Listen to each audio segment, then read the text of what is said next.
नजिक आइसकेर खेलाडी बढी भएको अर्थ के हो? त्यो खेलाडीहरूलाई खालि गेम खेल्नु छ। तुरन्त गेम आयो अनि तिमीहरू अहिले प्र्याक्टिस गरेर पर्फर्मेन्स तिमीहरूको राम्रो हुन्छ होइन? एक्जाम पनि दिनलाई 1 वर्ष तयारी गर्नुपर्छ होइन? राम्रो पढ्नलाई हामी बच्चैदेखि पढिरहेको हुन्छौँ।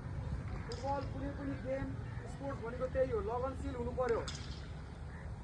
कोचले मलाई खेलाएन, कोचले मलाई चान्स दिएन, अथवा मेरो गाउँबाट मलाई खेलाएन, मेरो ठाउँबाट मलाई खेलाएन, म राम्रो हुँदा हुँदा पनि खेलाएन, किन खेलाउँदैन थाहा छ?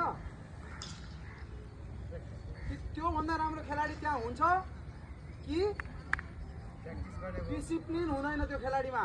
यो कुरा याद राख्नु, सबभन्दा ठुलो कुरा।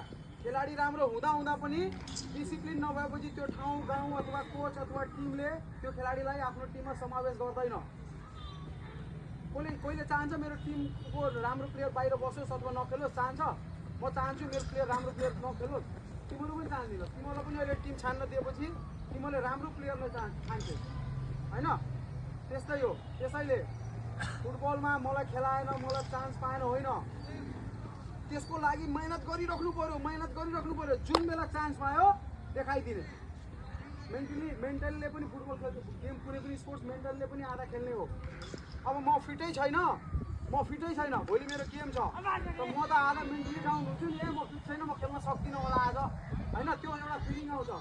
पुरा फिट भयो, एकदम फिट चेस न, गेम छ भोलि, तेरो मनले पनि भन्छ म त फिट छु, दिमागले खेल्यो नि आधा, खेलेन दिमागले आधा हो, त्यो हुनु पर्यो। त्यसैले चान्स पाएपछि गरिदिने हो। गेम आएपछि 10 दिन 15 दिन ट्रेनिङ गरेर केही हुनेवाला छैन, बेकारमा फलाना खराब ढिस्कामा खराब हुन्छ। त्यसैले जुन चिजमा लागेको छ त्यो चिजमा दत्तचित्त मनले लाग्ने अनि सक्सेस पाउँछ है। अब 2टा टिम बनाउँछु, त्यसपछि गेम खेल्ने हो। थ्याङ्क यू भाइ।